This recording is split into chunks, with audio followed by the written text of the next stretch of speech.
네, 안녕하세요. 저희 수리추론 강의 맡게 된 김정대라고 합니다. 만나서 반갑습니다. 자, 오늘 설명, 이제 수리추론을 어떻게 접해야 되는지에 관련된 것들을 먼저 설명드리도록 할게요. 좀 이상하게 좀 들릴지 모르겠지만, 여러분들이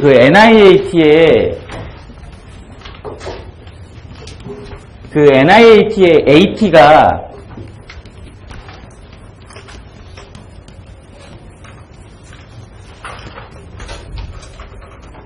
이 적성이라고 번역이 되어지는, 우리말로는 적성이기도 하지만 이런 용어로도 쓰이고요.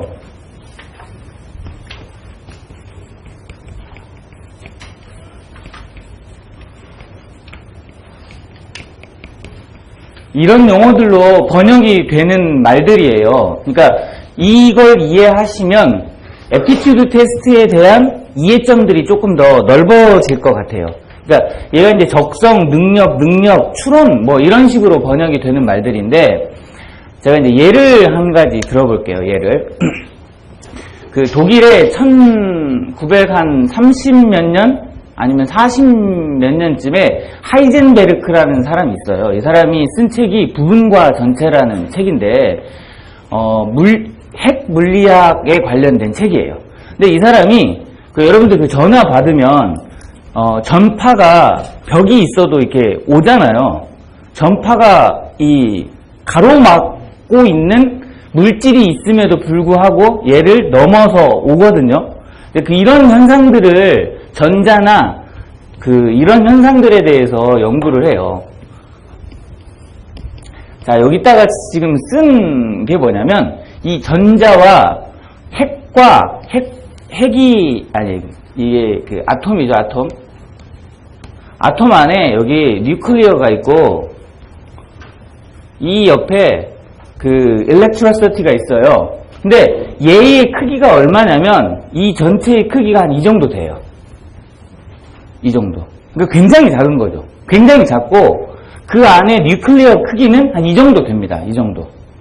그래서 예를 들면 여러분들 몸 있죠. 여러분들 몸 안에 이 핵만 다 모으면, 여러분들 키가 180 정도 되는 남자분을 기준으로 하면 핵만 모으면 이 정도가 된대요. 핵과 전자를 모으면 이 정도가 되고, 나머지는 다 빈 공간이랍니다. 이렇게 여기 있는 빈 공간이래요. 그래서 이 하이젠베르크가 전자와 핵에 관련된 것들을 연구를 하려고 연구를 실제 들어가 봤더니 연구가 굉장히 힘들다라는 거예요. 왜냐면 너무 작고 세밀하니까 이걸 알아보기가 굉장히 힘들다는 거죠. 그래서 얘들을 연구를 했는데, 하이젠베르크의 불확정성 원리는 뭘 지칭하는 거냐면, 전자를 여기 이제 핵에 의해서 이렇게 주변을 떠다니는 이 전자를 크기와 위치를, 운동량과 위치를 측정하려고 했더니 얘의 위치는 확률적으로만 나타난다. 이런 결론을 내려요, 이 사람이. 그러니까 자기가 계속 현상을 관찰을 해봤더니 이 전자가 있기도 하고 없기도 하고, 또는 있는 게 확률적으로 존재한다. 이런 결론을 내려요. 그러니까 이 사람이 자기가 현상을 관찰해서 어떤 결론을 내리잖아요. 결론을 내리는 그 과정이 추론의 핵심이에요. 그러니까 여러분들한테 어떤 현상에 대한 것들을 관측하고 그거에 대한 가장 그럴듯한 해법을 내놓는 과정이죠. 그게 이제 가설 추론이라는 과정인데, 그 가설 추론하는 과정을 여러분들한테 기대하는 거예요. 예를 들면 이런 거죠. 여기 이제 국정원반이니까, 예를 들면 김정은이 5차 핵실험을 했잖아요. 핵실험을 했으면 왜 했을까? 어떻게 했을까? 이런 것도 모르잖아요. 근데 가장 그럴듯한 대답을 내놓는 사람이 더 설득력이 있고 그렇다는 거죠. 그래서 예를 들면 이런 능력들은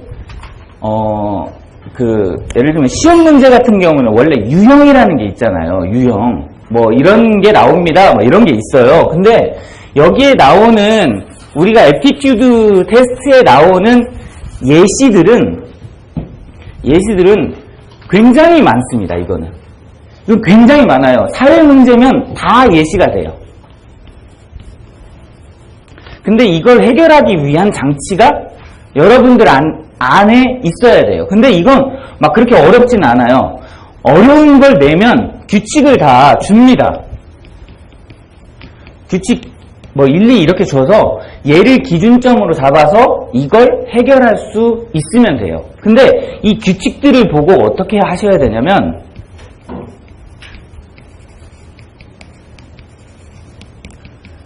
자기가 규칙을 보고 그 일반화를 시키셔야 돼요. 일반화를 시키셔서 이 문제에 대해선 어떻게 적용이 되고 그래서 이 문제가 이렇게 풀리겠구나.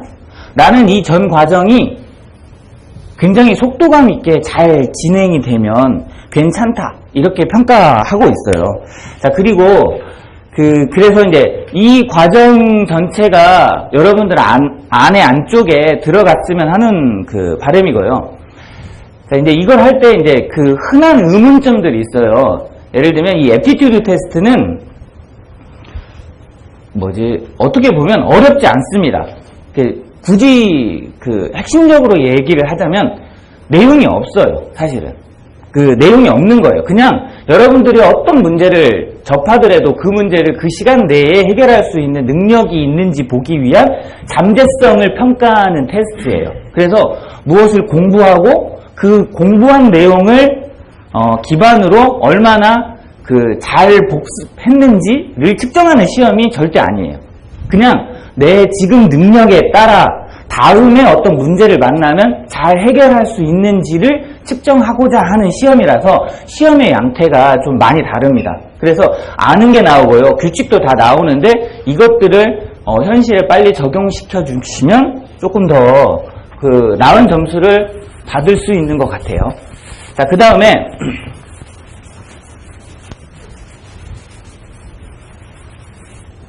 그렇다면 이 NIAT에 관련된 것들을 어떻게 공부하면 좋나? 공부하기가 참 애매합니다, 사실은. 왜냐하면 포괄적인 해설서나 포괄적인 기출문제도 없을 뿐더러 이거에 관련된 전반적인 이해사항도 조금 낮은 편이에요. 시중에. 예를 들면 여러분들 같은 경우에는 이 시험이 굳이 비교하자면 이 시험들이 여러분들한테는 다 도움이 될 수 있는 시험들입니다. 그러니까 저번 강의 시간에도 좀 말씀드렸지만 여러분들이 보는 시험이 공무원 시험으로 치자면 7급 시험이거든요, 여러분들은. 근데 이 5급 시험에 준한 어떤 느낌이 좀 있어요. 난도가 그런 게 아니고요, 경쟁률이 그렇습니다. 그러니까 경쟁률과 여러분들이 얻는 혜택 이런 것들을 다 감안해보면 6급 정도가 되는 것 같아요, 제 느낌에는. 왜냐하면 여러분들 실제 들어가시면 여러분들이 받는 돈에 활동비라고 그러나요? 뭐라고 정확히 명칭을 잘 모르겠는데 그만한 돈이 더블로 나옵니다. 그러니까 7급 공무원 기본급에 플러스 더블이 나와요. 그리고 제 친구들도 그렇지만 대부분이 외국을 한 2번쯤 이상은 가더라고요. 그것도 한 번은 이제 3년인지 2년인지 잘 헷갈리는데 대학 있죠?